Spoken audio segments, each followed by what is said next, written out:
Hello, my name is Greg Massi, and this is episode 16 of The Color of Air, a podcast about the musical journey. So, welcoming you all back again. Hope you're having a great week. I've been kind of burning the candle at both ends this week, recording late into the night at the studio, working on the new BlasFamous album. Did some guitar solos, getting that whole process started, and going off to see some shows. And you can maybe hear in the background a little bit of a noise, and that's Byron playing Castlevania 3 while I record this intro, so that I can get this podcast out before we go see King Diamond tonight in Worcester. So, cool, let's get the plugs out of the way. You can find us on the web at www.colorofair.com, on Facebook at facebook.com/colorofairpodcast. You can find us on Twitter at The Color of Air. And for any questions or comments, please send us an email to colorofairpodcast@gmail.com. Don't really have anything to rant about this week. Things been just a little too crazy, and frankly, I am tired waiting for some coffee to kick in so I can, be somewhat alive tonight at the show. But the one thing I'll mention again, www.retconrecordings.com, where you can buy the ballast set material, and I encourage you to do so because every copy of our EP Exordium that you buy for $4, $2 of that will go to charity, to a charity my mom started called Mains and Motions, which is a therapeutic writing organization. So, every little bit helps. So, let's get on to this week's episode, though. This week is a very cool guest, Catherine Capozzi, aka Axemunkee. I had never, even though she's been around the Boston music scene for a long time, I had never really heard of her before, and it wasn't until Michael J. Epstein and Sophia Cacciola, who I interviewed in an earlier podcast, had mentioned they had formed a group with her called Darling Pet Munkee, that she really came to my attention, and I was really impressed. She's just an amazing guitar player, awesome musician, really cool person to talk to. And so when I started thinking about bridging out into some of the local musicians here for these podcast episodes, she was top of the list, definitely one of the people I wanted to talk to. So we found a time. I got to go hang out at her place in Brighton, and what follows is a really cool interview. We talk about all manner of things, all the different projects she's been involved in, as well as the new big thing she has coming out called Bring Us Your Women, which is a multimedia extravaganza featuring music, film, dance, all kind of, culminating in a pretty cool live performance that's going to be coming in February. And she'll just listen. She'll explain all about it. It recently just got successfully funded on Kickstarter. So hooray and congratulations to everyone involved. And I'm looking forward to seeing the finished product. So, so Catherine Capozzi is just a really amazing musician, guitar player, and I'm as a fellow guitar player, I always enjoy when I find somebody who really has their own kind of voice with the instrument, and she's definitely one of them. Just watching her play, either with the Darling Pet Munkee stuff or on her own with Axemunkee, it's just she just has her own voice with the instrument, and it's a really, really cool thing, to experience. So I hope you all enjoy the music, and I hope you all enjoy the conversation I had with her. And to start it off, let's introduce you to Catherine with a track from Axemunkee, and this is called BlasFamous.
Testing, 1, 2, testing.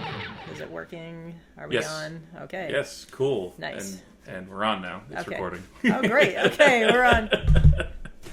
Anything you can? No, anything you say. Yeah.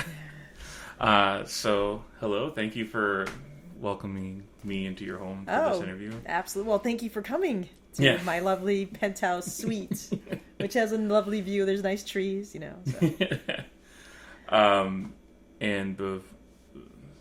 I'm very loose with the questions. I obviously don't have a paper in front of me. I don't either, so it's going to be like, we'll just wing it. Yeah. All right, I guess I'll start with the most basic question. Mm-hmm. Where did the name Axemunkee come from? Oh, Axemunkee came from axe, which is slang for guitar. Right. And monkey, because I love monkeys. I have the highest regard for monkeys. Love them. They're smart. They're funny. They're, I think empathetic. And so I just think that sometimes guitar players look like monkeys. Not myself, of course. So that's, no, I do too. So that's why I said, well, hey, why not Axemunkee? Because I wanted it to be a little fun. It's like guitar and fun. And then I just misspelled monkey. So it's not Monkey. Y, it's Munkee. So monkey. Okay. Yeah, little twist. I don't know. And when did Axemunkee actually start? Well, actually, before I even get into that, because I don't know much about your history. Yeah, like when well, I know a little bit, hunker down, hold on. But when did you get started? When did I get started with guitar, or just in general, like everything? Yeah, I guess a long time ago. Yeah, the Romans were on the earth. No, you don't have to date yourself. I'm not going to. Yeah. Let's see. I started out. I've always been in musical. I've always wanted to do music. It's like my cousin had bongo drums. At 5, I was playing on them. At 7 or 8, my brother had a little plastic guitar. I really wanted to play it, and I got that. But actually, at the time when I was going to school, they actually had music education and encouraged it in the schools. It was part of your program curriculum. So unlike today, where I think they cut a lot of things. So I was lucky. I started out on violin. That was my primary instrument, and I loved the violin. And from violin, I moved to drums because I loved drums. And from there, at 10, I started playing guitar. And cool. And when actually it was like violin, then guitar, and then drums. And by the time I was adding drums to my repertoire, my violin teacher was really mad at me. He wanted me to be an orchestra, so he refused to teach me and said that you want to be a rock star, so you don't want to be a violin orchestra in the orchestra. And I was like, well, no, it's not true. I wanted to do it all, but so I was like, all right. So violin suffered, but then guitar became my main thing. So. Okay. That's a little bit of the roots. So okay, and how long before you started kind of getting into bands and all of the a band like serious? I think I was always in actually in grade school and high school. I was playing marching drums. So I was playing drums, but for guitar stuff. I had little friends when I was taking lessons. They would always be like, oh, you want to come over and play guitar with me? And I would. And it was clear that I never wanted to play rhythm guitar. I just wanted to play the melodic lines. And so that just honed my skill. Also, because I played violin, I think my ear was more tuned to playing single notes. And that's more what I wanted to hear rather than these chordal things. So then I just started playing. And then there's where I grew up, Waterbury, Connecticut, in the Italian section. So there's these guys, like their parents are from Italy, and they saw that I played guitar, and I was a girl. They're like, you want to play with me? And these guys are like 10 years older, so I'd go over their house. And it's funny because I think their mother was when they go through their mourning period, it's like they were wearing black with the cross around their neck still, and they didn't speak any English. And I was like, okay, here I am. And so I started playing with these guys that were kind of metal-y, kind of rock. And I'd be playing, and they'd be like, do you sing? Because, of course, being a female, they just assumed I sang. I was like, of course. I was like, you know what? You don't want to hear me sing. So if you want to hear the entire room clear, sure, have me sing. So that kind of got squashed, and they were like, oh, no, we'll just do guitar stuff. And it was clear that I think from an early age, I think I had an approach to guitar that was more my own rather than somebody else's. Yeah. And I think that stuck with me. So if you're looking for that person who's going to be like, hey, we need a country lick, we need a generic rock lick, come on, hire me. It's like, I'm probably not your girl. If you want something that's got like a little bit of like a little unique spike to it, that I guess that's I say I'm not perfect, but I got character. Yeah. Oh, I agree with that. I mean, just so. from watching your live performances and listening to the recordings, I mean, yeah, you have a definite unique sound to you that, doesn't pigeonhole you into any one specific thing. No, and that funny story, it's like at one show, it was funny because this guy, I mean, I don't know how, he was an older gentleman who came up to me after the show. He's like, you know what I like about you? It's like, you just go for it. He's like, regardless of what happens, he goes, you're going to be pretty good. You know that? I was like, oh, thanks, buddy. You're right. If I keep practicing, I might actually learn how to play this thing. So. Oh. Well, it's funny you mentioned Waterbury, Connecticut, because that's where my family is from. Oh, Waterbury? My dad's family is from Waterbury. Really? Where? Now I have to ask where. Oh. So I'm town plot. I don't know. I know my dad used to...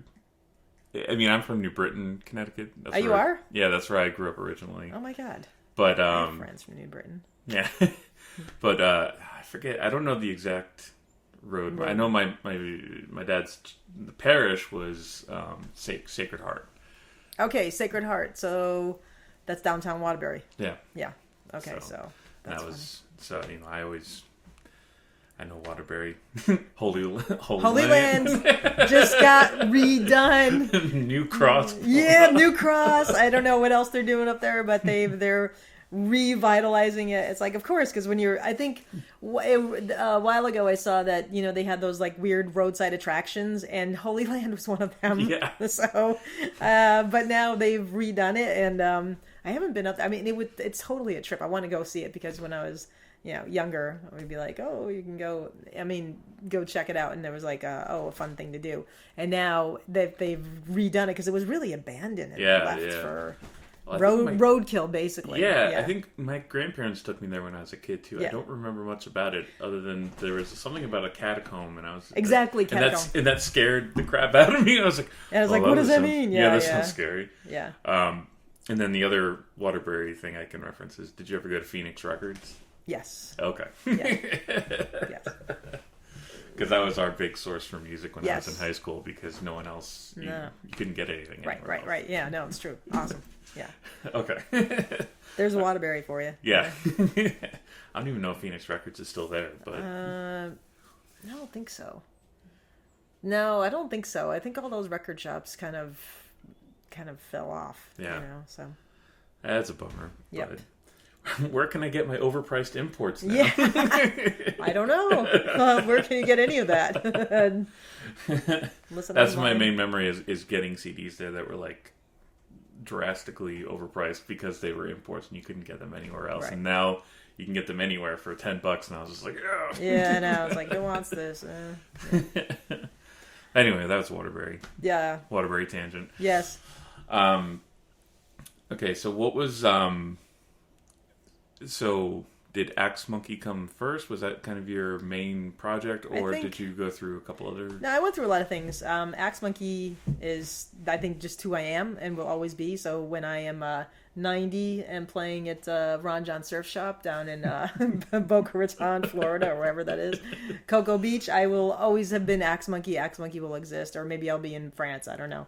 But I think Axemunkee, towards like the mid 90s when I was working in my band called All the Queen's Men, we were doing a lot of recordings, and there was always these things. There was always these feedback trails that never made it to the record, and I was thinking someday I want to take those things and put it, make my own music from it. And so I think Axemunkee probably started percolating around that as something that I officially wanted to do. Mm-hmm. But then it didn't really come to fruition until 2005, I think, was when I started playing under that name. So. Okay, so was All the Queen's Men, so that was that. Did you release much under that band? Yes, actually, I'm going to give you some CDs so you can hear. So, the way my musical discography worked in Boston is I was there was a couple of different bands that never really did anything. But All the Queen's Men was, I think, one of the first bands that started to really take off. We were working. We had a singer who was who was from Nashville, out of Berkeley, who basically, we recorded our first CDs with, and then didn't work out with her, and she left, stayed in Nashville, and then that's when I met Christine Zufri, who was in the band January. And Christine, who I've been working with since 1999. So she became the singer in All the Queensmen, and All the Queensmen became this rock electronica thing. So it was a real mix of a hybrid band. And Christine has these crazy vocals that can be operatic, and they're beautiful, gorgeous, crazy, but she can deliver a song, and she knows how to write really well. So, and she's an amazing musician. So I've been collaborating with her for a long time. So she was the singer in that band, and she also was programming synth stuff, and we were writing music. And then Tamara Gooding, who was the electronic drummer in Axemunkee, also was part of that band. And then we had a couple different bassists, including like Chris Farrell, who played with the different bands around here, including the Charms. We also had Joe Kowalski for a little while, and who else do we have? Brendan from Count Zero. So he was, so we had a few different bassists, and Joel Simches also, like, he was our sound person. Mm-hmm. We had started at that point to actually go. That's when Christine is Swiss, so we started, to make our foray into. Europe at that point, because we're like, we always wanted to go there, and so we started to go, and that's what I've been doing consistently for the past 15 years or 14 years, going to Europe. Well, yeah, I was going to say that you tend to do, a whole bunch of European gigs every year. Yeah, because with it's weird. It's not weird, but it's like with All the Queensmen, we morphed into the band Ziaf, which became the boutique cover band, which did the music of Edith Piaf. And that was quite the experience, because that was never on my list of musical things to do. Edith Piaf. It was like, who's Edith Piaf? I just thought she was this person who, the music that you listen to when you're in vintage clothing stores in Boston. It's like, oh yeah, Edith Piaf. This is like, this tormented French singer. And then we had done it at a Bastille Day show, and from there people were like, you should do this again. We're like, oh, all right, we'll do it again. And so it became the thing, and it got to be hugely successful, to the point where, the BBC radio was calling us, asking for interviews. And when they called, I was like, is this a joke? Because I'm like, yeah. Which one of my friends are kind of BBC radio? And then, it wasn't a joke. And then people, we got to see, but through that band, through All the Queensmen, I got to tour and see a lot of parts of this planet that I would have never been able to see. We even went to, we toured all over Europe. We went to Taiwan, and we were, part of I guess, cultural ambassadors. We were guests of the Swiss embassy.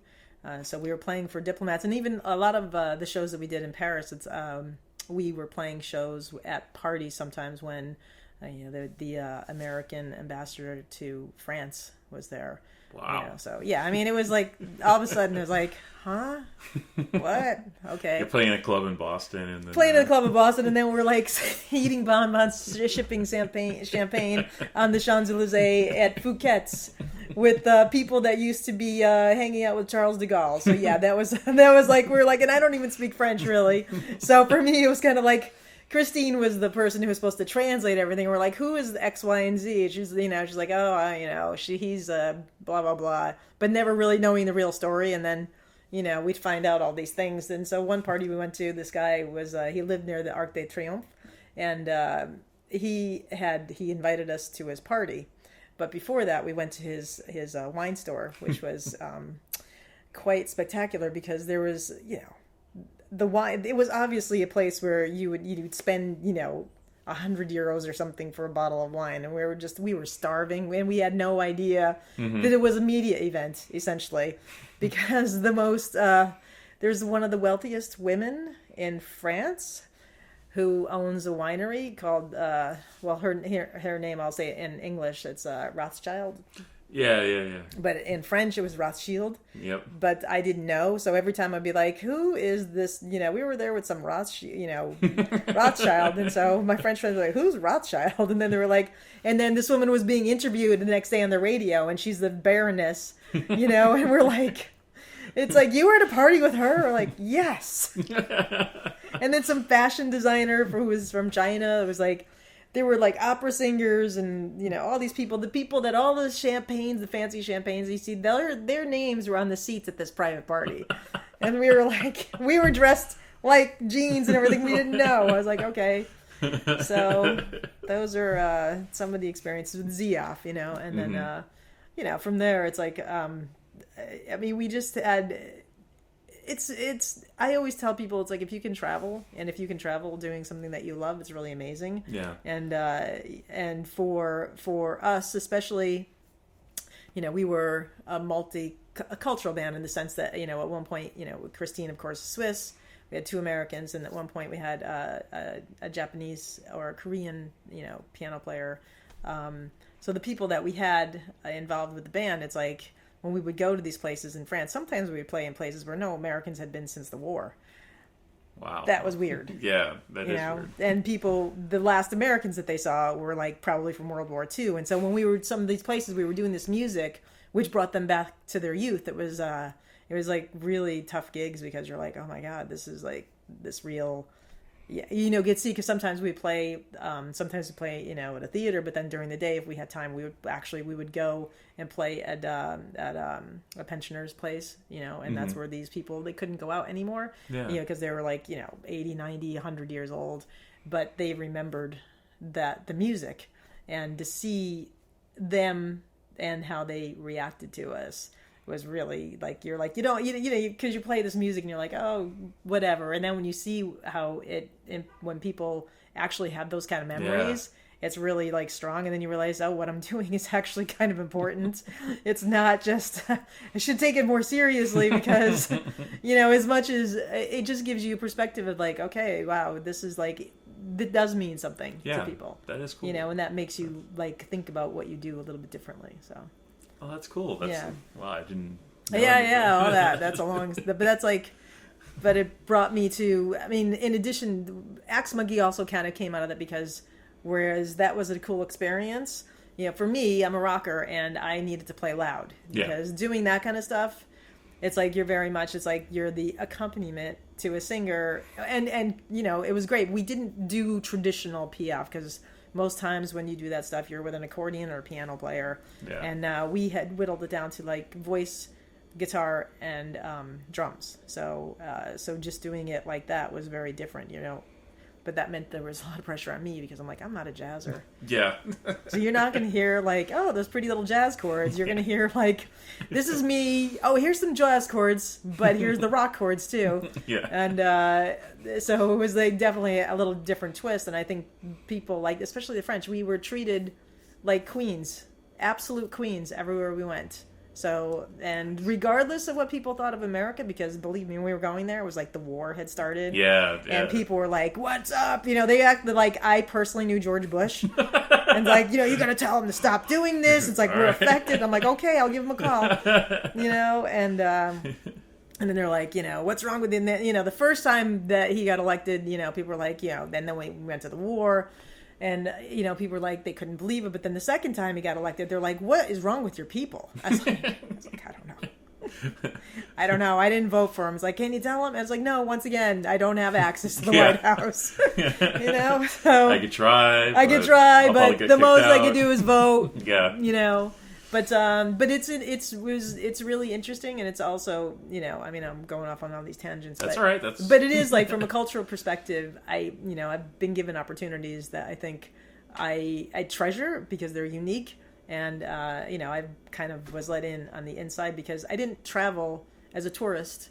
You know, I traveled both as somebody who was part-time living there, as well as you know, somebody who was working, and I got to see, you know, a different side of, I think, those countries, and a different appreciation for this country, and for just, you know, our place in the world. And, that's cool. Yeah, definitely. And now, do you know French? Ah oui, je parle français, très mal. You know? Yeah, I don't. No, My wife does. I don't. Yeah. No, I don't. I speak a little bit. I mean, in this past spring, I went to Europe. I lived in Paris for 3 months, and really focused on touring. And I got to the point where I could carry on a conversation, understand 30%. Yeah. I could totally order my food.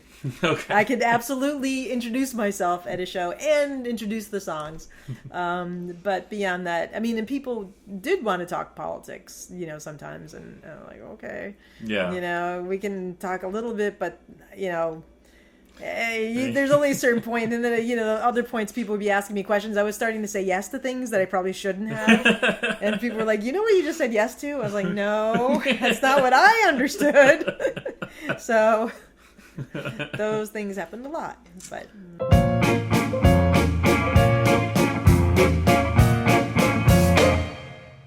Cet air qui m'obsède jour et nuit. Cet air n'est pas né d'aujourd'hui, il vient d'aussi loin que je viens, traîné par 100 000 musiciens.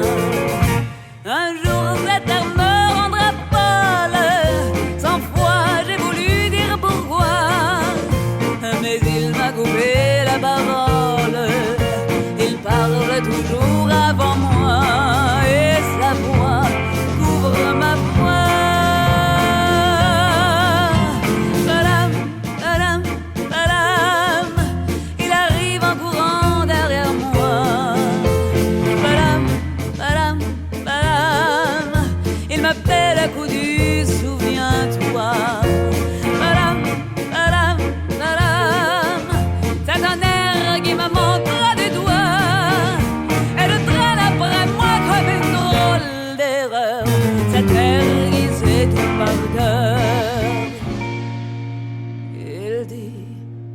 Rappelle-toi tes amours, rappelle-toi puisque c'est ton tour, et y a pas de raison pour que tu ne pleures pas, avec tes souvenirs sur les bras, et moi je revois ce qui reste, mes 20 ans font battre tambour, je vois s'entrebattre des gestes, de la comédie des amours. Cette terre qui va toujours. Padam, padam, padam, des je t'aime de 14 juillet. Padam, padam, padam, des toujours qu'on achète au rabais. Padam, padam, padam, des vêtus en voilà par baquet. Et tout ça pour t'embêter jusqu'au point de la rue. C'est l'air qui m'a reconnu. Écoutez le chahut qu'il me fait, comme si tout m'en passait la filet. Faut garder du chagrin pour après. J'en ai tout assommé sur cette terre qui bat comme un cœur de bois.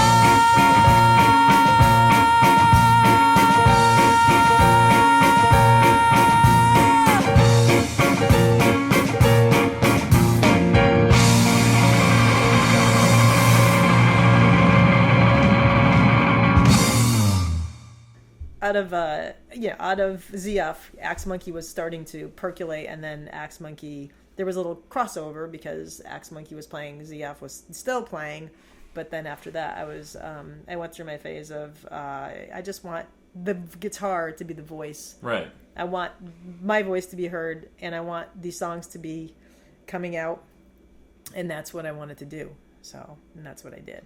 Oh, cool. Yeah. Cool. And how many albums do you have now as Axemunkee? I've got 2 as Axemunkee. Okay, I thought that was right, but I didn't want to speak at it. No. Two is Axemunkee, and working on 3rd. Oh, cool. Yeah. So I'm also, but in between Axemunkee, I've also been, as you know, I've been involved with locally here with Michael J. Epstein and Sophia Cacciola. Oh, yep. Who are amazing, and I love working with them. Have the utmost respect for them. And then we started, Darling Pet Munkee. Yep. And then I joined the Michael J. Epstein Memorial Library. So keeping in contact with that. So that's Darling Pet Munkee has 2 CDs. The library was working on a couple. Nothing. I haven't. I just recorded a couple songs. No album has been released yet for that I played on. But so there's that, and then there's the new project. I also played.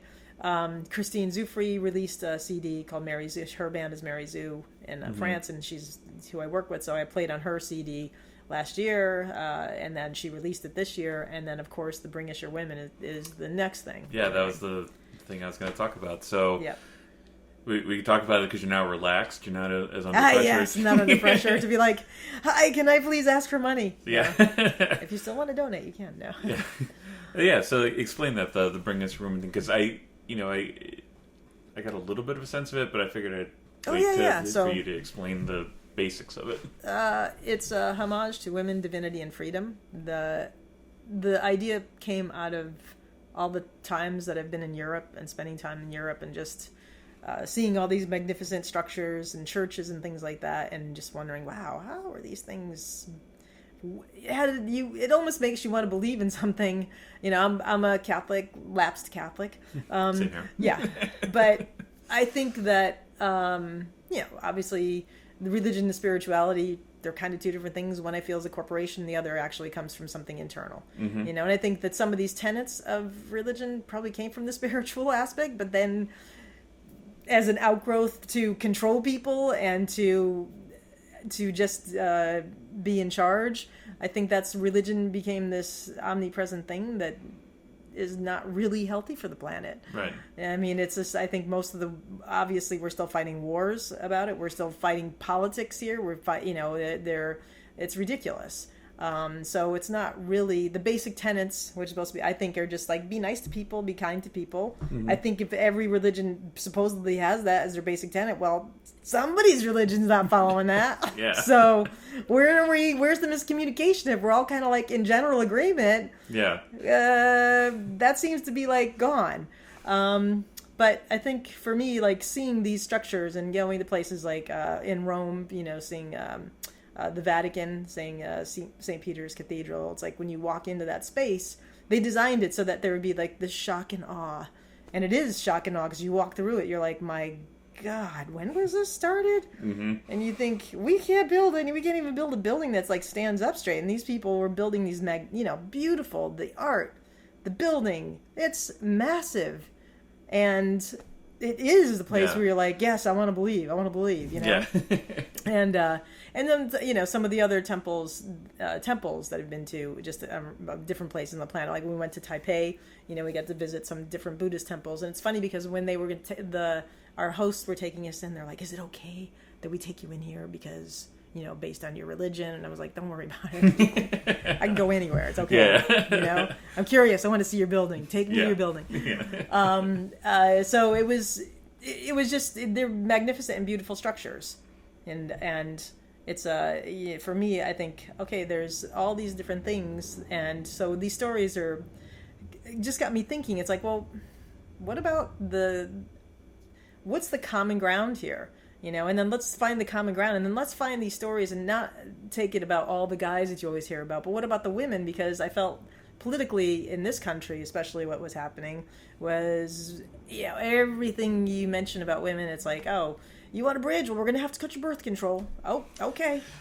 All right. You want, you want extra police force? Well, sorry, but we're going to have to check on that abortion bill, it's like that doesn't make any sense to me. And just the things that they were, politically what they were saying, it's like they're throwing women under the bus for some dumb reason. Doesn't even make any sense. It's like stirring up this hornet's nest. I think it's a shell game because I think, the people in power want to stay in power. So like, here's some red meat, we're going to throw the religion thing in there. And everybody will be like dancing around that and scrapping to make sure, the gays don't get married and women can't get abortions and there's no birth control, and the meanwhile, the guys who have all the money are like, yeah, keep fighting. Yeah. Because we're just going to keep taking away all these things and, arranging things. And so I started thinking, well, I want to just tell these stories about some women across different religious and faiths, and some of them are not faith, some of them are myth, and just tell some stories and focus on the commonalities, the strengths, the positive things, the intelligent things that make these female iconic figures still relevant today. But tell it and go and kind of explore different aspects of them, not to the point where it's an academic lecture, because that's not my intent. My intent was just to be like, put on a show that's entertaining but makes you think a little bit, and to present this in a way that's both cross faith, multidisciplinary in terms of how it's being presented across film, music, poetry, dance, so it's across that. And then across faiths, I wanted to focus on the three major religions that have caused most of the wars on this planet, and say, well, here's the women that were kind of these figures that each of them kind of have similar traits. Yeah. So it's not meant to be, offensive or divisive to anyone. It's meant to say, guys, look at this. You got like these fierce women who all have these strong qualities on this side, and we've got this group of people that you guys should all be talking to each other, because you got the same things. It's nothing different. So that was the intent. And then part of it also was to kind of just focus on some of the mythical things. So for me, it's not only these iconic ancient figures, like we got Mary Magdalene, Ishtar, Isis, Kali, but also the future, which we don't know. And so I decided, well, why not talk about something that's kind of comes out of these tenets of what if you were somebody who like believes in something, the singularity, or the future could be immortality through technology, and there is nobody knows what that is, right? Right. So I decided to maybe have this female figure embody what I think are really great about women: their intelligence, their sensuality, their confidence, their wisdom, and kind of have that be this like futuristic kind of thing. The singularity, my interpretation of it. Okay. So it's not really the singularity, but immortality through technology, and these are all things that are just being explored. So that's kind of a lot, but well, no, I think that's a great idea. And so, what are the plans for the rollout of it? So, is there going to be the actual show is going to happen February 27th. So there's a live performance part of this.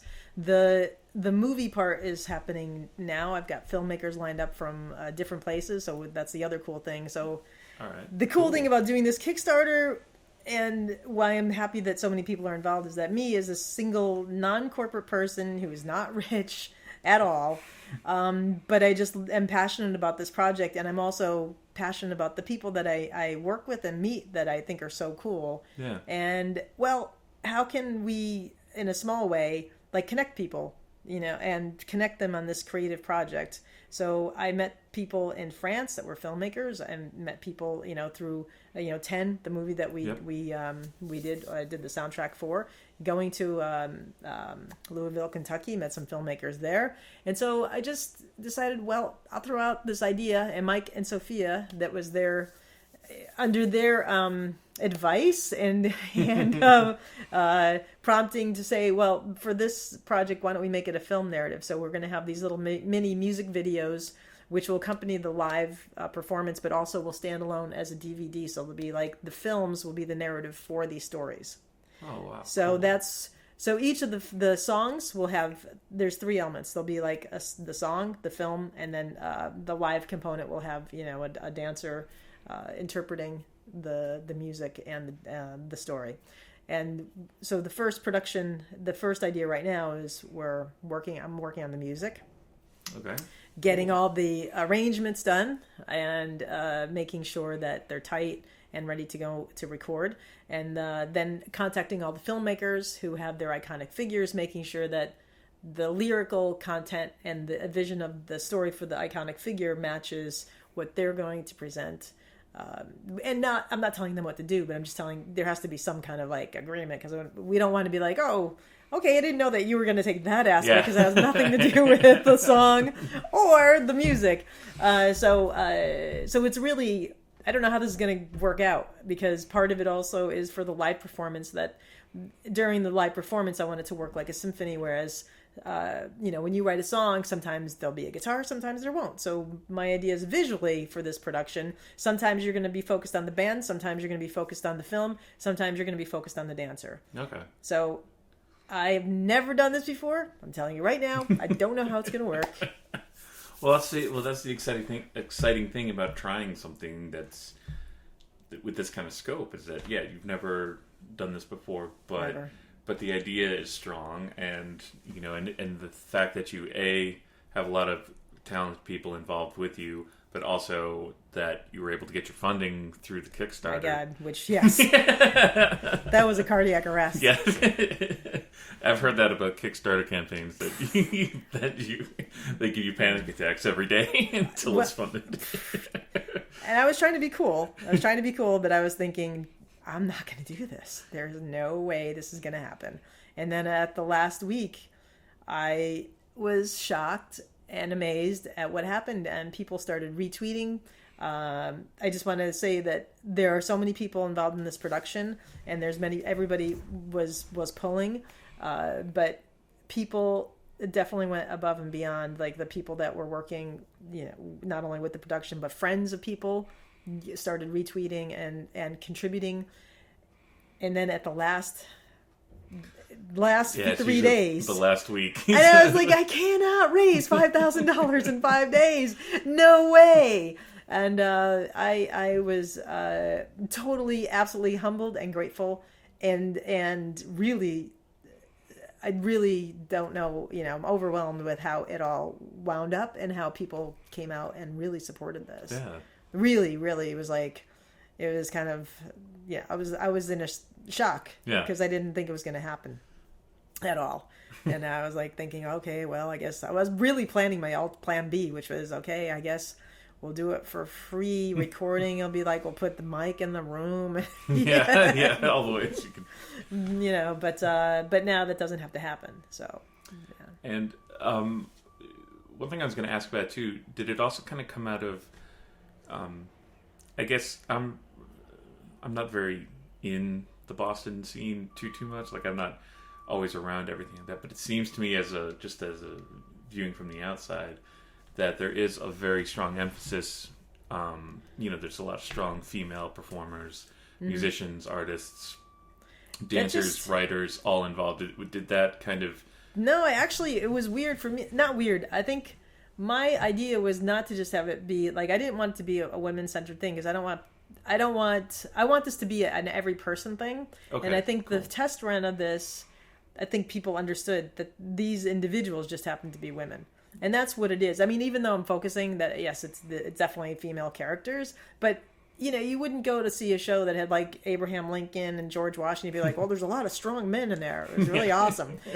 So the idea is that I don't really want to focus on that. It's just like, these are these stories that are really, really awesome. Yeah, okay, they happen to be women. Same thing with the people that I was working with in terms of pulling together. I did not say I wanted just women to do this. I put out a call for, I mean, of course, I had like the dancers, and a lot of the dancers that I had met through doing 10, and a lot of my friends from the burlesque scene are involved, and I will name them. But I really wanted it to be something that had both men and women involved, and that's why working as far as filmmakers, there's some men involved in the filmmaking. Okay, so Michael, who also I gave him the test run of this. I gave him the first song, which he was like, no. I was like, yeah, you're gonna do Eve, and he was like, no. I was like, yes. And then of course Mark Finney is also going to be participating, so that's really awesome. Oh, cool. So there's some guys, and there's also there's men in my band. I have Yuri's a Bitnoff. Oh yeah. and I have Jason Adams, who's a bass player. So there's that aspect. And honestly, I didn't think when you going through the list, it's like it just happens that there's all these strong women, and that's of course what I wanted. And the cool thing also is that there's women of all shapes, sizes, orientations, kicking it. And that's really cool, because it isn't supposed to be like, oh, here's like your perfect dancer. She's supposed to be this size, and that, and that's not how it is. So I like that. Yeah. I mean, that's the one thing I've always admired about the burlesque scene too. That it's not about a specific like your specific image of a specific kind of dancer. It's exactly. It's all about expression. It is. Totally. And I am very happy and psyched the people that we have, involved in this. They're across. Cool. Across the platform, so that's awesome. Yeah, it's really great.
And you kind of alluded to this before, but so what was it like doing the soundtrack for 10? Doing the soundtrack for 10? Or writing it? Writing it completely. It was great. It was cool because I think working, there's first full time doing a soundtrack, and I wanted to make sure that I paid attention to what Sophia and Mike wanted as far as what they were hearing. Mm-hmm. It was like 70s influenced kind of soundtrack. But also paying attention to the characters, and what they felt for each character, because I thought, well, why don't we have like a theme for each of the characters, because that could play in. And then once the production started going, I mean, I had a couple different ideas for how this was going to roll, as far as like, especially the opening track, the theme song, and none of it really worked at first. I mean, for me, it didn't work. Mm-hmm. And then finally I hit on something, then that became the opening title sequence, which is like kind of like that, almost like a spy thriller kind of like sound. Yeah. And then the rest of it kind of just evolved out of, I just took from every aspect of my musical being and tried to think about, each of the characters, each of the moments. There were a couple different things, because everything was original. So I wanted to take the characters and like understand what the characters, what they were about, and pull these themes into their theme song. So like the model had that slinky kind of sexy kind of thing going on. The college co-ed had like that Beatlesque kind of thing. The tough, had the kind of Riders on the Storm, Doors kind of feel. The folk singer had the Joan Baez kind of thing going on. So there was all these different elements that came to, that I pulled together to like make that, and it was really awesome because I had to think about each of these things and then listen to the style that I wanted to kind of create for the characters, mm-hmm. and then write something original based on that. And so that was one element. And then the second element, once the movie was actually put together, was writing to a scene. So scoring music to a scene where the dialogue is the thing that has to happen. So you're just this part. It's like, writing a song. Yeah. Your part has to just accent and build the tension and whatever is being said. So that was really cool and really exciting for me to try to do, because as each of the scenes were playing out that I had to do that for, it was, you got to think about things a little bit differently. and I also watched a number of films, and this time paid attention to the music in a way that, I love music in films. Mm-hmm. There's like, okay, Star Wars, I love that. Jaws, I love all the bombastic, but just in general, and even like the film, like Carrie, the original one, not the remakes. When you listen to what that was, and you listen to the psycho sounds, and you're like, oh, that sounds from, it's the same sound that Bernard Herrmann used in Psycho. Mm-hmm. And I studied a little bit about Bernard Herrmann and his score, because that was one of the things I wanted to implement in the 10 soundtrack, was I wanted to have our own like psycho killing sound. Right. Okay. I see what you mean. Yeah. And so then I was thinking how you can get that. Well, it was a combination of I actually was listening to all these different things. I thought, well, let me listen to pig sounds, because there were pigs. And so I was listening to, what does a pig sound like being slaughtered? Okay, and I listened. I was like, I can't put that in because it's just too sad. When I was listening, I was like, oh, that's not. But so the combination, the sound that I, came up with was kind of a combination of 7 different layers of sounds. Okay. For that one particular thing, and then Michael, of course, tweaked it a little bit to be the sound, the killing sound for the movie. So. Oh, cool. So in addition to the soundtrack, were you also involved with the kind of sound design? No. Mike did that. Oh, but okay. That was just like, for me, I was just like, I wanted to come up with that sound. Oh, and then Mike did the sound design for that. Okay, cool. So for me, it was just, I came up with all the musical ideas, and then, there were parts where, when there's like the wobble, when people are drugged out, there was stuff you had to manipulate the music so that it would kind of like give that. So even though the original track might have been, what we played, you play with stuff to make it, right. Warp and all that. So that Mike did all that. Not me. No. I did the music, but. Well, that's cool. So it's been a hugely busy year for you then. Yes. Couple years. No, it has. It's like, because right now it's like, in addition to all this, it's like I am trying to get my teaching business because I'm teaching guitar. So that's really what I'm trying to do, and trying to make music just be my focus. And and it's been hugely, I'm fully employed in what I'm doing creatively. So now I just need the financial part to like match. So, yeah, that's the goal for everybody. That's the goal for everybody, and it's Yeah. I know that like I said, touring in Europe, I was able to do that. Yeah, so it's just two different animals coming back here and touring there. It's like apples and oranges. And I don't know if it's because there I'm exotic and people are like, oh, you're American and you're playing guitar the way you play. It's awesome. I mean, not that I don't get that here, but it just, people will pay you. Yeah. They're like, that's really awesome. Okay, thanks. It's like, oh, here's your drink ticket. Okay, thank you. And there you're like, here's a lot of money, your food, your drinks, and you don't worry about anything. I'm like, okay. Well, it's funny because when you mentioned that, it reminds me when my old band was trying to get to Europe, and everybody was saying, "Oh, you got to play Europe. They feed you, they put you up for the night." It's just... And a friend of mine went to Europe with his band, and he said he was in, I think it was Sweden, and they were staying with this group, the people who put on the show, and they were staying at their housing, which was subsidized by the government. Yeah. And they were being paid by the government to be artists.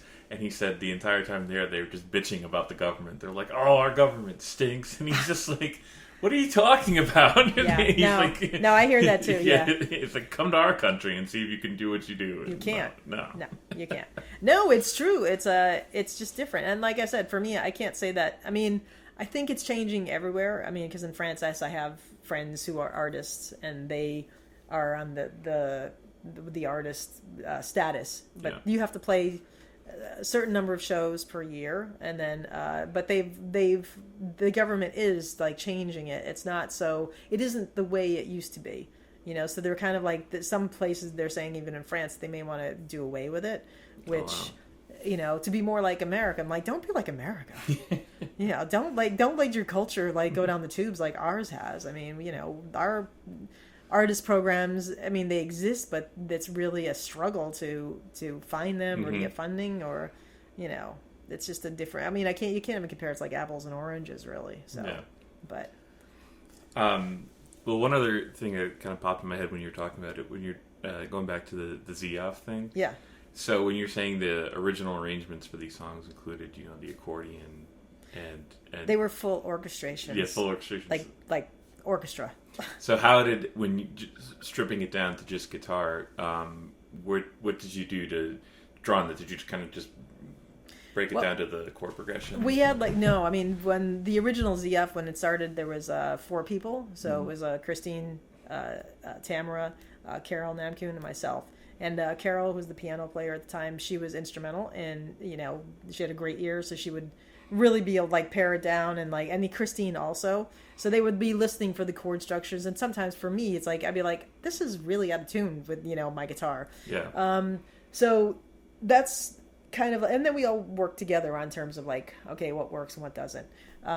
So we did, and then when it became down to just like guitar, drums, and voice, you had to listen in a little bit different way, and just kind of take the essence, and make that work as best we could.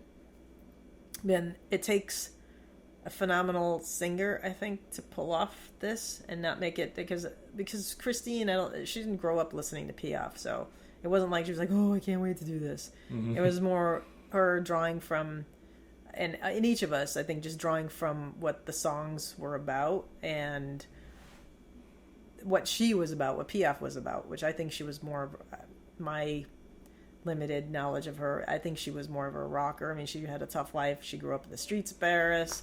She grew up in, I guess a brothel, and during the war, she didn't have an easy time of it. Wow. Okay. So she definitely, I think, maybe she would have been considered mainstream at certain parts of her life, but certainly in the beginning, she was kind of a, dirty rock and roller, making it. I mean, and I think that's what made her the way she sang. She just was singing because she didn't study singing. Yeah. She was singing. She had that thing about her. Yeah.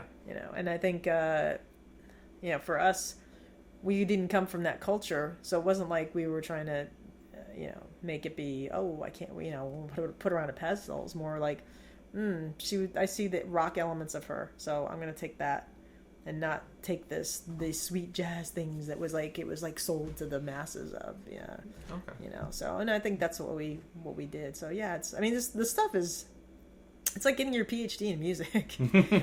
I mean, and it's interesting because when you actually look at some of the songs, and there was one composer that she worked with, that PF worked with for a long time, Marguerite Monod, she was Swiss. And this woman, if you listen to a lot of the compositions, like some of her compositions could be Velvet Underground-y. Like you could break it down to be like wow. that. That's They were cool. crazy. They were crazy. Really not traditional. And so some of the stuff you're like, when you break it down, they're like really cool guitar riffs that you can make out of these orchestrated things, and you learn from that. That's cool. So then you take it and you apply it. I mean, certainly Axemunkee has drawn from learning the PF stuff, because there's no rock stuff that's going to be with the way the music, the structure of that music is, and we learned it by heart, much to my hard time in the beginning, because I mean most people, you play that music with charts, but we memorized it and played it like a rock band. So, and when I say you're not learning like 4 chords, it's like, okay, here comes the C chord, here comes the D chord. It's like none of the chords repeat, and they're all 9ths, 13ths and weird Yep. stuff. And the first verse is gonna have that with a little twist, and you got to remember, because I don't speak French, it's not like I can be like, oh yes, when you say car, I know that I have to play this chord.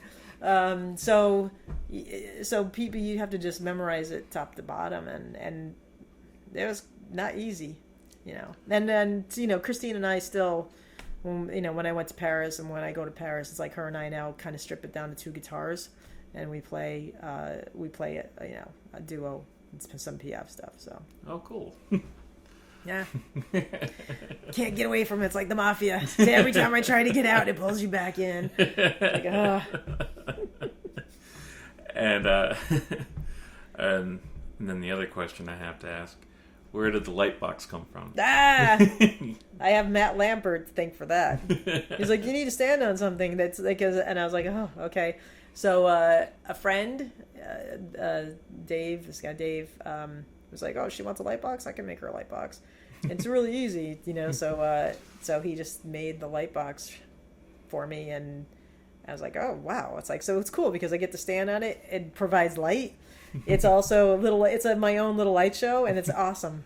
So it's very simple. You don't have to program it. Yeah. It works physically, so it's like I just can step on it, which is much easier than I hate those things where like, well, if you program it, it's, if it hits this frequency, you'll get this. It's like, oh god, no, I just want to tweak a button. Yeah. I just want to push a button. I don't want to have to like think about like, okay, at this frequency you'll get this light. At this frequency you're gonna get that. It's like life's too complicated. I just want it easy. That's my approach to guitar pedals too. Exactly. Exactly. It's like when everybody's like, where's this all-in-one pedal board? It's like, I don't want it. Yeah. First of all, none of it ever really works, and then I don't want to sound, it's like anybody can sound like that, so I always say it's like I always have 2 pedals, because I have 2 amps that I play through. Mm-hmm. So it's like I can't make a commitment, so I don't have a commitment. I don't have a committed board yet. It's like I want everything to be flexible, like inflated furniture. It's like if I don't like it, it goes away. So yeah, that's my pedal board. Yeah, same here. Yeah, although I'm starting to be like, I think I need to make some commitments here. So, because I mean, we show up at the gig and the other guitar players are like, they just take their top off, and it's like their pedals are all nice and neat, and I'm like, yeah, today I'm gonna use this one. Maybe I'll use this one. I'm not sure about that one. There's my core set of pedals, but then there's like the extra accessories, and I'm like, do I want this one tonight? Yeah. Well, I learned the hard way at my last gig. Always check the levels on your pedals before you start playing. That was a rookie mistake that I made, 20 years into playing. Yes, I always especially because my favorite pedal's my Fuzz Factory, and that thing's crazy. So if that happens to be on when you plug it in, and I mean, it never is usually, but if you're not sure, the volume is, I always check that volume because it's like, I want to use it and I don't want people to be like, you can't use that because we just heard that and it's awful.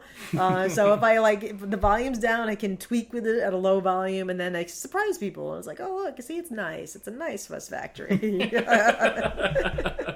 It's not going to hurt anybody's ears. Cool. And so also, what was the Brian May story? Oh, the Brian May If you don't story. mind telling that again. No, I don't mind telling that. That was a guitar contest that happened a while ago when he came out with his first solo CD. It was after Freddie died. Yep. And so Tower Records, Hollywood Records decided to put on a guitar contest. And the idea was you came and you did a 2-minute solo. And they were going to videotape it, and then you were going to get Brian's guitar because he remade it from Guild. He didn't like the first edition that he did with Guild. I guess it wasn't made to his specs, so this time he really wanted it to be made to his specs, the Red Special specs. And so friends of mine were like, "You have to do this." I was like, "No, I don't want to do it." And of course, I signed up for it, and I put my name in for the absolute last moment that you could absolutely do it. So it was like Friday at 7:30 at night. The Tower Records, the last moment that you could actually do a solo because they were cutting the contest off. And so I put it in for a Friday, and I practiced the night before. I was like, I had this whole solo worked out, and I had all these effects I was going to do. And then when I was reading through the rules, they were like, you can't bring your guitar. You have to just use what's there. And I was like, uh-oh. And so when I showed up, I was like, I was listening, and because you came up to Tower Records when it existed on Newbury Street, so you're listening to all these people, and I was listening to this really awesome guitar player, and I was petrified. So I'm not a solo player. I don't want to do this. And then the next player came up, and they were awful, and I was like, I don't want to do this. That person sucks. And then the next person was really awesome, and I was like, okay, I definitely don't want to do it. And then I had already, but this, I'm like, as I'm coming up the escalator, I'm listening to these people, I'm thinking, I don't want to do this. I don't want to do this. And then I stood up, and when I got to the top, listening to these people, and it was on that first level, so they had a camera crew. People were standing around. It was the most nerve-wracking thing because you were like front and center, right up. And so as soon as I came up, the guy who was running is like, "You signed up, right?" And I was like, "Yeah."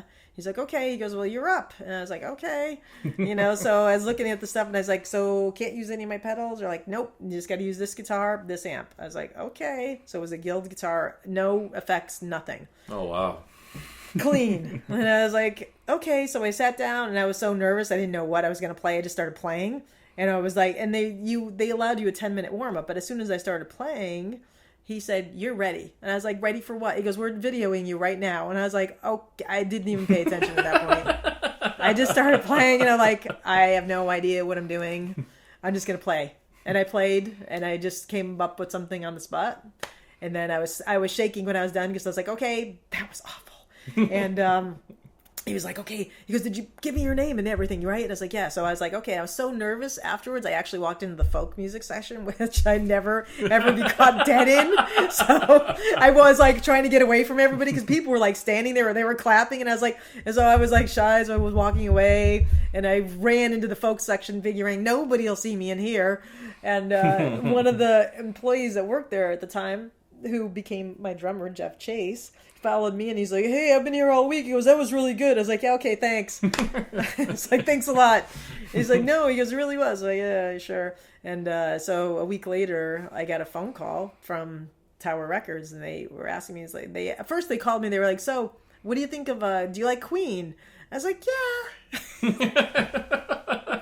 They're okay.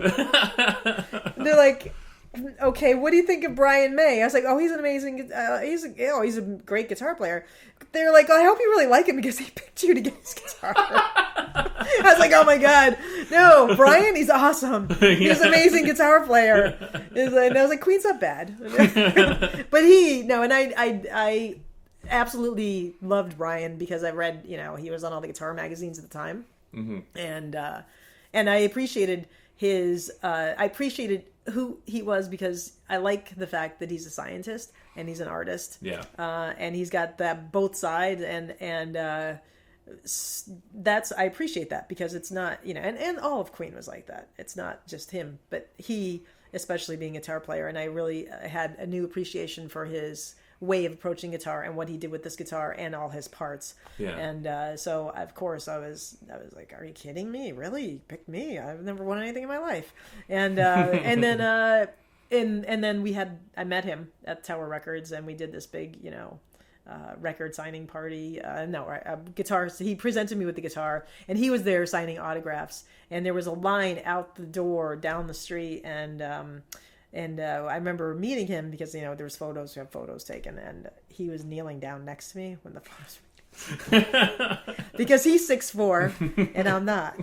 So, and I didn't really think that he actually saw the video, and then he said something that was very specific to my playing that he would have only been able to say if he saw the video. Oh, wow. Oh, cool. And then afterwards, I became friends with the guy who ran the contest, and he said, no, what happened was there was 104 guitar players. They narrowed it down to 10. They gave him the 10 videos. He watched the 10 videos, and he picked me to get his guitar. So that's like... That's awesome. Yeah, so I was like, okay, all right, that was really cool. And he was just such a nice, at that point, I mean, he's a huge rock star, but he was such a nice man and a nice person with everyone that came through, because the record company's like, no autographs. He signed everyone that brought. People were bringing stuff for Freddie. They were at, can you please sign this? And another guy had, he had his old Guild guitar, and Brian signed that, and and then he took photos of me and him and Brian, and so he was just, to me, I mean, I've met a few famous people, but meeting him, like, he was really nice, a really, really cool person. So. Oh, that's awesome. Yeah. So, and then Christine Zufri was the one who was like, where's your trophy guitar? It's like under my bed. What is it doing under your bed? And I was like, well, I leave it there because I don't want to ruin it. She's like, really? It's not going to do anything under your bed. So she convinced me to take it out. So with all the Queen's Men, that's when I started taking it out and playing with it. Oh, cool. And when you using that one, so it has all the special phasing things and everything. Yep, it's got everything. Oh, it's cool. it's an awesome guitar. The thing that I'm afraid of, it's like a great, awesome sound. The thing that I have to be gentle with is the whammy bar, because, I mean, all right, I have a Steinberger, so for a lot of the crazy stuff on Axemunkee records, I have my guitars are tuned differently. I have, like, one guitar is tuned down a whole step, and one guitar is, the tuned to drop D. And so the Brian May is tuned regular tuning with drop D, and I got to be careful. I don't want to beat on that. Yeah. So Steinberger, I pretty much stomp on that. I beat that to the ground and get, ungodly sounds from it because I can. Because I'm like, this thing's made out of the things they make Space Shuttle. Nothing's going to happen to it. So, I mean, it's embarrassing to take it out live because like, oh, that's an 80s guitar. It's like, whatever. So. Well, it's okay. Well, I mean, you know what? I just keep it. I take it to Europe all the time because I figure I have a Les Paul in Europe that I use. Mm-hmm. But then this one, in case there's a string busting, it travels nice. Nobody questions it. I can put it in the overhead compartment. The Brian May has made one trip to Europe, and the next time I go to Europe, if I bring that will have to sit with me in the seat. Yeah. That doesn't go below. It doesn't go anywhere else but next to me, because that guitar has been discontinued. There's no Guild. There's no other Brian May is coming down the pike. Yeah. So. Well, that's cool. Yeah. Well, it's funny because you that time period you're talking about too. I mean, that's when I really kind of got into Queen as well, and really? Brian May, yeah, because that was just it was Wayne's World first, right? Of course, right. Of course, it worked because saw Wayne's World, and then the very next thing I go to the record store and I bought Queen's Greatest Hits. They did, yeah. And then I'm videotaping the Concert for Life for Freddie Mercury on MTV. The funny thing is, I never ever learned a Queen song ever until playing with the Boston Rock Opera. They wanted to do the Queen. They wanted to do Bohemian Rhapsody, and so they're like, "Well, you must know," because everybody assumed because I had the guitar that I was a huge Queen fan, mm-hmm. and that I had all their records and I knew all their songs. And I was like, "I got to come clean. I don't know any I don't have any of their records. I don't know any of their songs. So I had to learn it and, and play it. So it was kind of funny. Because people always assume it's like, oh, you have that. You must be a Queen. No. I got the guitar because he liked the way I played. It wasn't. In fact, I guess the contest, somebody tried to play one of his solos, which I'm like, why would you do that? Why would you do that? It's like, no, he's not going to be like, oh, this was thanks for, dressing like me. Yeah. Showing me your picture. Great. Well, you got to be careful with that too, I think, because I remember reading an interview with Joe Satriani where he said he discontinued playing one of his songs live because he saw a fan of his play it and he played it better than he did. Oh, really? And he said, I can't play this anymore. Oh my God. I hope that never happens to me, but I mean, I don't think I have that kind of fan base, so I think I'm okay. Yeah. No, you'll I'm be safe. fine. I'm safe right now. Yeah, you're fine. Yeah. I think I'll be always fine. So. Well, I had kind of the opposite experience Queen-wise because when I was in college, I was a member of the Pep band. Oh, really? And we played it at. I played electric guitar at basketball games and hockey games, That's and cool. some of it was fun, some of it was. Not so great, but one of the things is everybody does "We Will Rock You," I know, but they only do just they just do the drum and the drum and then my guitar teacher was the one running the pep band, so he said, "Well, Greg, don't you know the guitar solo from that?" And I'm just like, "Yeah," and so we would do the full arrangement where we would actually do, and I actually the whole got thing. Yeah. See? You would have known more than me if it came down to it. Wow. Well. But that's one of the only few ones I know by them. I don't know many of their stuff. I don't know anything else. Well, that's cool. That was wow. I think we went over everything. I think so. Pretty much my life up to this point. There's, new stuff is always coming down the pike, and certainly. I guess one new thing next year I'm going to Mexico for I was picked to be in the International Guitar Festival. Oh, that's cool. So I am going to go and Christine Zufer, because when I go on tour I can't travel with the whole band. So, I can only go with Christine because in Europe it's her and I that we do guitar duo stuff. So we're going to Mexico. Oh, cool. And when is that? That's on March 6th. It's after the Bring Us Your Women. Okay. So it's March 6th through the 16th, and I've never been to Mexico before. It's Zihuatanejo. I probably didn't pronounce that right, but it's like, I'm trying to work on all my different foreign languages, but, Mexico next year. Woohoo! Yeah. So, yeah. And so now that you're able to relax after the Kickstarter was successful. Oh, the Kickstarter was successful. There's no relaxing. This is when the work starts. Well, that's what I was going to say. I was like, there's that brief moment where you're like, yes. Great. Yeah. Now I got to do it. Pretty much. Yeah, now pretty much it started. It's like, so I got all the people that are, my core people, all the core Axemunkee people, like I said, Yuri Zabitnov, drummer, Tamara Gooding, the drummer, Jason Adams, bass player. So we're working on the arrangements. We've got like Rachel Berenger, cello, Susanna Plaster, viola. We have Emily Cavallo from Geneva, who's going to be also participating. Rachel Leah Blumenthal from the library, she's going to be part of it. And then we've got, like, for the singers, we got Molly Sastry, Christine Zufri, of course, coming in from Paris, Johnny Blazes, Michael, Sophia. So that's like the core, singer. So it's like the band itself is like monstrous, so that, and then the films, Mike and Sophia are coordinating the filmmakers, but we got Nicole Solomon, who's from New York. She's going to be doing one of the films, and I'm trying to make Joan of Arc. I have Marlies Stemmen from Amsterdam is going to be doing Queen of Sheba. Celine Fernbach from Paris is going to be doing Kali. We also have Kelly Davidson. She's going to be doing Delilah. And Mark Finney probably going to be doing Mary Magdalene. Zombie Romance, Christy Lynn is going to be doing Eve. And Mike and Sophia are going to be doing Sirens. And then Protector, we have Dan St. Germain, who did the 10 opening animated soundtrack, titles. So that right there is another there's all these people. Then we have artists, and then Jade Sylvan is going to be doing a poem.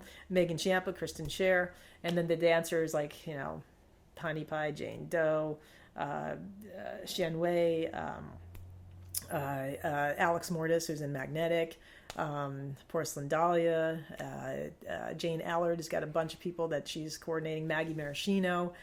So there's all these cool, amazing people. I mean, I'm so lucky. Seriously, yeah. I can't. I mean, it's like when I think about just even mentioning their names is exciting, because just having all these people and more being affiliated with this project is just, I'm lucky, totally lucky, cool. Psyched.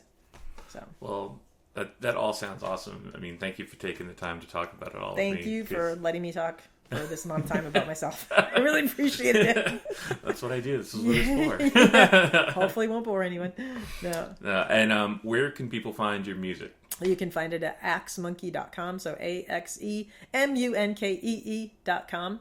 And that's where you can find it. Cool. All right. Alrighty. Thanks.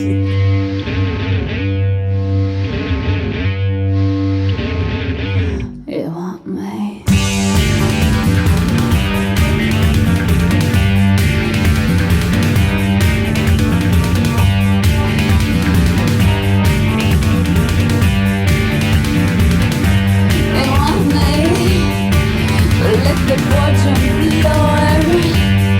To do it all fours, to rub you when you're sore, to be a private whore.